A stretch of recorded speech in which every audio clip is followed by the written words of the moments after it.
Hi, welcome to Code AI from the start to the end. I'm Dr. Denise Daman, the creator of the Brace Cell Value algorithm. It's a new method for solving a classification problem. In this video, I would like to introduce you to the fourth and the last element from the Big Bang of Data Science first edition. That is Code AI from the start to the end. If you have missed to learn about DAHMAN'S Phi Services or the Big Bang of Data Science first and the second edition, please make sure to check the documentation from the website. Once again, welcome to Code AI from the start to the end. I assume that you have completed the first three elements from the Big Bang of Data Science first edition. The first element was research from the start to the end. The second was analysis from the start to the end. The outcome from both was an analytical model that was in the form of a product that is good and successful, but wasn't intelligent, because the future element was not factorized in the equation of that product. That's why I have introduced you to the third element from the Big Bang of Data Science. That was prediction from the start to the end. The final outcome then was a predictive model that guaranteed you to have a product that is good, successful, and intelligent. And then we have come to the discussion what we are going to do with that predictive model. How can we utilize its powerful attributes? And that was the time when we have come with two available options. The first option was to actually create a GUI, and this predictive model can act as its backend, where the user then can interact with that GUI and the predictive model can provide an intelligent solution. The second option was to actually fix that predictive model on a machine or a device, and then the device or the machine can act as a smart, so to speak. However, we have left this option to the second edition of the Big Bang of Data Science. So as for the first edition and the last and the fourth element, we're going to utilize the first option to create a GUI and then to fix the predictive model as its backend. And that is exactly the main aim of this material, to create that kind of GUI which is going to be acting as the front end the user can interact with, whereby the backend is going to be that predictive model we have created from the previous three elements. So now it is the time to walk you through some of the competitive advantages this material and its outline is going to offer you. The first competitive advantage, as the name suggests, Code AI from the start to the end, this material is not going to discuss the principle of coding only from the perspective of a computer science, but beyond that boundary. For example, many of the material discussed the subject of coding of any programming language restrict the boundary of understanding only within the context of a computer science. But in this material, we're going to discuss the idea of coding in principle as an independent language that machine actually understand, where they talk to each other and talk with us using that kind of language. So basically, if you break free from that boundary of computer science and go beyond that to the boundary of the linguistic understanding of computer language, then you will be able actually to be free selecting any programming language in the market that you wish to use. Not only restricting yourself with a specific kind of a programming language, since the principle at the first place is quite clear to you. The second important competitive advantage this material and its component offers you is the state of solution architect. You see, many of the material available and speak about the subject of software development in general, regardless what kind of solution could be, or the product. Could be desktop application, mobile application, web application, it doesn't really matter. But the point that most of those material actually deliver the idea of developing that kind of solution within the framework of code and software development. Unlike those material, the content and the outline of this material is going to actually discuss the concept beyond the boundary as a solution in the first place. In other words, to say we're going to be architecting that solution from the very start to the very end. So, for example, we're going to be looking at two projects that we will be creating in this material. But the idea is not jumping directly into the code of that project or the design or the interface, but actually going back to the very beginning from the stakeholder point of view, where you're going to discuss the idea how actually you can frame or architect the entire solution from the very beginning.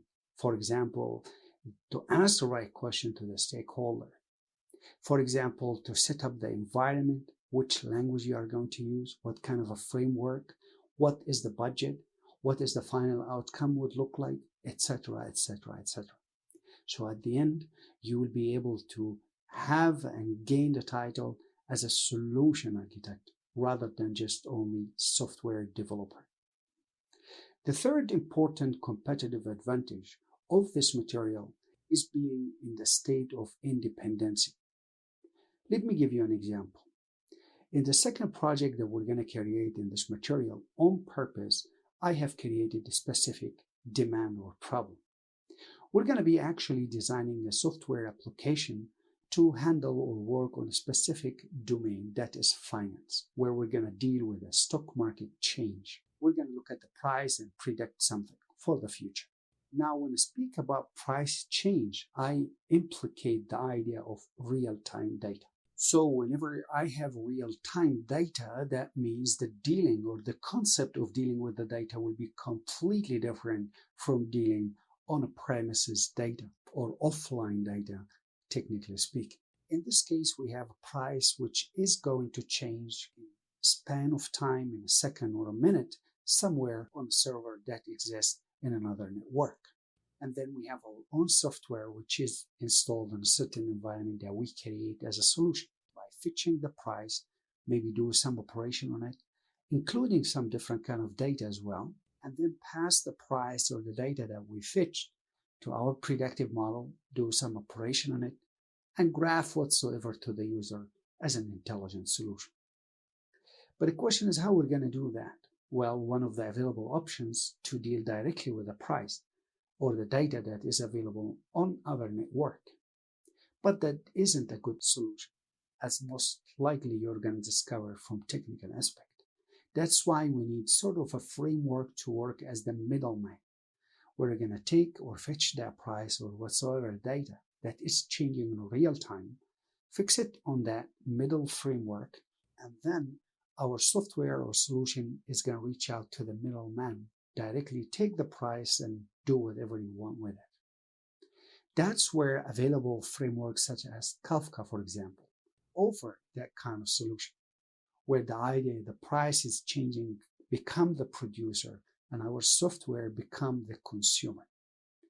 In this particular scenario, I have decided to show you that you can be actually independent on your own and break free from the use of some other materials on the market, even under the tag of an open source. Why don't we, for example, look at available and easy solution using the simplest case of FTP server? So utilizing such a simple service, we can actually create our own Kafka framework. Literally speaking, that's not going to be, of course, of such a library, but the idea is in there.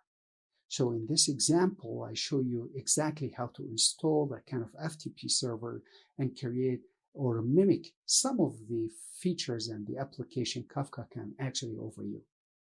Pick up the price, store it on the FTP server, let the FTP server handle the data in some way and serialize it in some form that you want to customize as you like, and then feed that kind of data to our predictive model, and finally make the intelligent solution and just screen it to the user. By the end, you will be able to feel and enjoy the state of being an independent, and your solution can have the powerful attribute of breaking free from relying on even an open source tools and library. Last but not least, as I have mentioned from the very beginning, this is the fourth element from the Big Bang of data science.